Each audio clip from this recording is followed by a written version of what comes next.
ಕೀರ್ತನೆಗಳ ಪುಸ್ತಕ 60ನೇ ಅಧ್ಯಾಯ ಮತ್ತು 1-12 ವಚನವರೆಗೆ.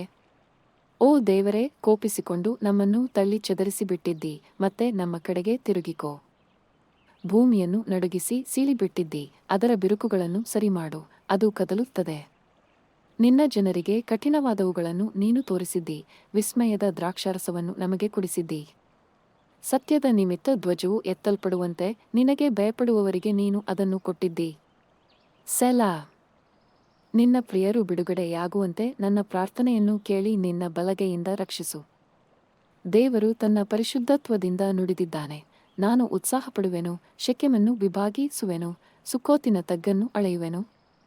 ಗಿಲ್ಯಾದ್ ಮನಸ್ಸೇ ನನ್ನದು, ಎಫ್ರಾಯಂ ನನ್ನ ತಲೆಯ ಬಲವಾಗಿದೆ, ಯೆಹೂದನು ನನಗೆ ನ್ಯಾಯ ಕೊಡುವವನು. ಮೋವಾಬ್ ನನ್ನನ್ನು ತೊಳೆಯುವ ಪಾತ್ರೆಯು, ಎದೋಮಿನ ಮೇಲೆ ನನ್ನ ಕೆರವನ್ನು ಎಸೆಯುವೆನು. ಫಿಲಿಷ್ಟಿಯವೇ, ನನ್ನ ನಿಮಿತ್ತ ಜಯಧ್ವನಿ ಮಾಡು. ಬಲವುಳ್ಳ ಪಟ್ಟಣಕ್ಕೆ ನನ್ನನ್ನು ಕರೆತರುವವನಾರು? ಎದೋಮಿನೊಳಗೆ ನನ್ನನ್ನು ನಡೆಸುವವನಾರು? ಓ ದೇವರೇ, ನಮ್ಮನ್ನು ತಳ್ಳಿಬಿಟ್ಟು ನಮ್ಮ ಸೈನ್ಯಗಳ ಸಂಗಡ ಹೊರಟು ಹೋಗದೆ ಇದ್ದ ದೇವರು ನೀನಲ್ಲವೋ? ಇಕ್ಕಟ್ಟಿನಲ್ಲಿ ನಮಗೆ ಸಹಾಯ ಮಾಡು, ಮನುಷ್ಯನ ಸಹಾಯವು ವ್ಯರ್ಥವಾಗಿದೆ.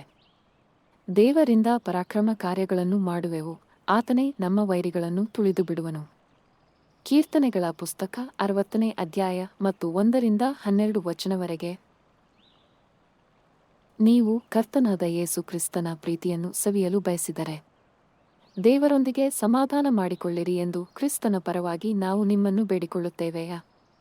ದೇವರು ಲೋಕವನ್ನು ಎಷ್ಟೋ ಪ್ರೀತಿಸಿದನೆಂದರೆ ಆತನು ತನ್ನ ಒಬ್ಬನೇ ಮಗನನ್ನು ಕೊಟ್ಟನು, ಆತನನ್ನು ನಂಬುವ ಒಬ್ಬನಾದರೂ ನಾಶವಾಗದೆ ನಿತ್ಯ ಜೀವವನ್ನು ಪಡೆಯಬೇಕೆಂದು ಆತನನ್ನು ಕೊಟ್ಟನು.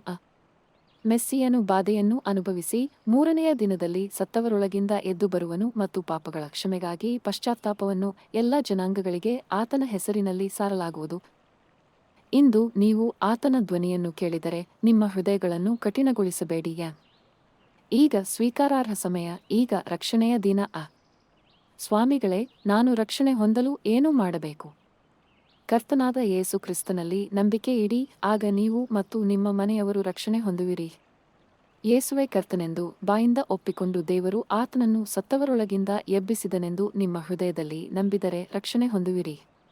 ನಿಮ್ಮ ಪಾಪಗಳ ಕ್ಷಮೆಗಾಗಿ ನಿಮ್ಮಲ್ಲಿ ಪ್ರತಿಯೊಬ್ಬರೂ ಯೇಸು ಕ್ರಿಸ್ತನ ಹೆಸರಿನಲ್ಲಿ ದೀಕ್ಷಾಸ್ನಾನ ಪಡೆದುಕೊಳ್ಳಿರಿ, ಆಗ ನೀವು ಪವಿತ್ರಾತ್ಮನ ವರವನ್ನು ಪಡೆಯುವಿರಿ. ಬೇರೆ ಯಾರಲ್ಲಿಯೂ ರಕ್ಷಣೆ ಇಲ್ಲ, ಏಕೆಂದರೆ ನಾವು ರಕ್ಷಣೆ ಹೊಂದಲು ಮನುಷ್ಯರಲ್ಲಿ ಕೊಡಲ್ಪಟ್ಟ ಬೇರೆ ಹೆಸರಿಲ್ಲ.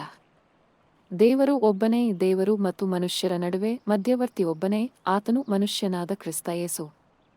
ಕರ್ತನಾದ ಯೇಸು ಕ್ರಿಸ್ತನ ಕೃಪೆ, ದೇವರ ಪ್ರೀತಿ ಮತ್ತು ಪವಿತ್ರಾತ್ಮನ ಸಹಭಾಗಿತ್ವವು ನಿಮ್ಮೆಲ್ಲರೊಂದಿಗೂ ಇರಲಿ. ನಮ್ಮ ರಕ್ಷಕನಾದ ಏಕೈಕ ಬುದ್ಧಿವಂತ ದೇವರಿಗೆ ಮಹಿಮೆ, ಗೌರವ, ಪ್ರಭುತ್ವ ಮತ್ತು ಶಕ್ತಿ ಈಗಲೂ ಎಂದೆಂದಿಗೂ ಇರಲಿ. ಧನ್ಯವಾದಗಳು ಮತ್ತು ಆಮೆನ್.